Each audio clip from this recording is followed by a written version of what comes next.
All right. Part 9 of Who the Fuck Did I Marry? So we're pausing on the house stuff. Let me tell you about the car. So when I met my ex-husband, I was driving a 2012 Nissan Rogue, fully loaded. It had quite a few miles on it, but it got me from A to B. It was in good condition, but I was upside down in the car. He was driving a 2018 Ford Taurus, sport mode. I know he had a sport mode on the car, and I love driving that car.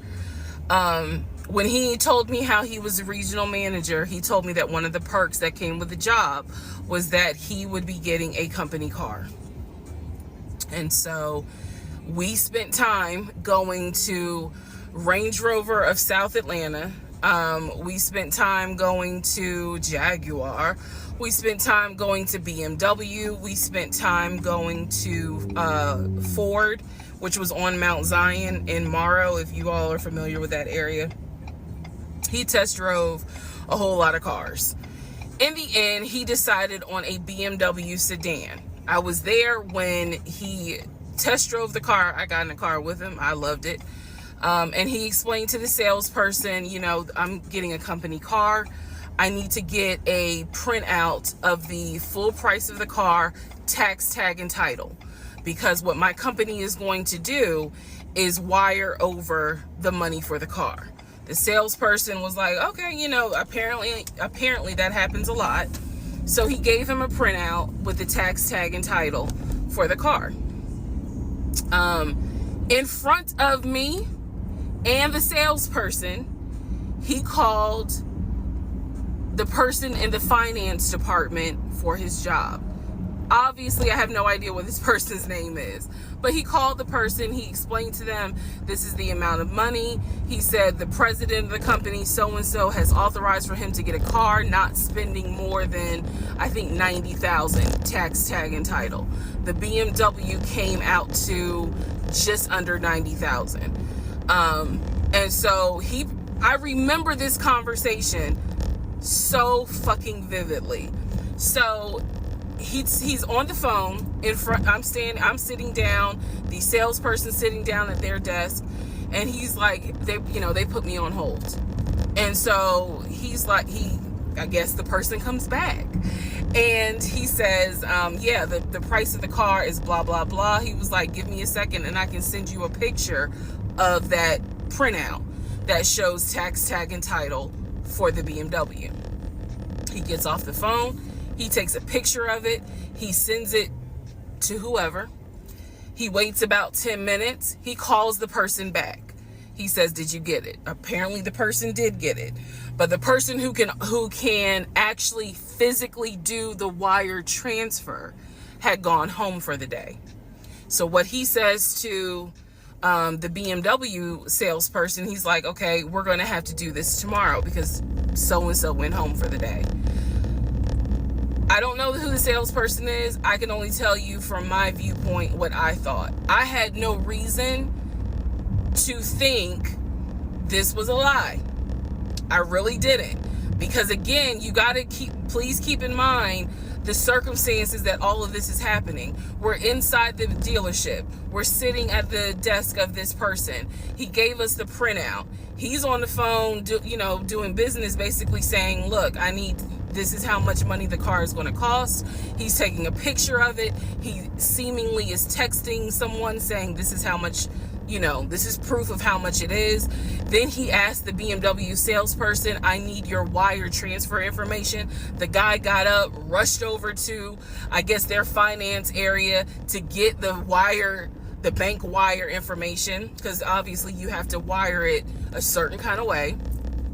Rushes back over, gives it to my ex-husband. My ex-husband's like, okay, first thing in the morning, we will get this wired over, and then, I'll come and pick up the car.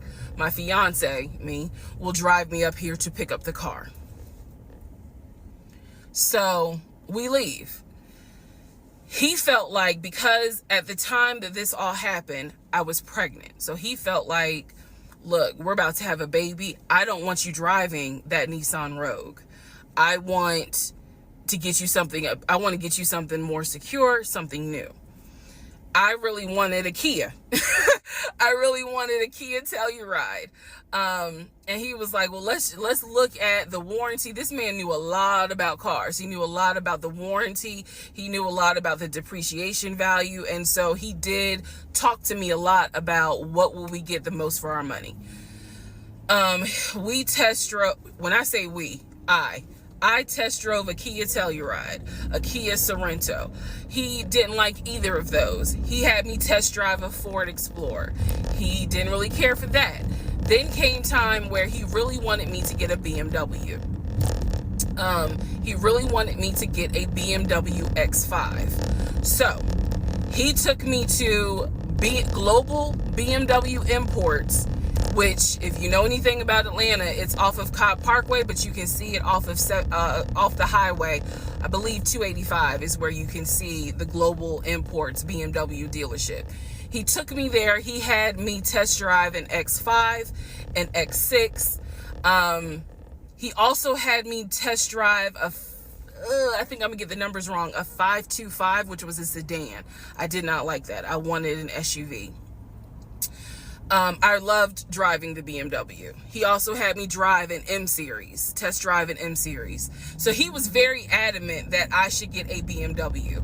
The reason being is because, according to him, he had a BMW in California when he lived in San Diego. He had a BMW that he loved. It was a white BMW. He showed me pictures of the BMW.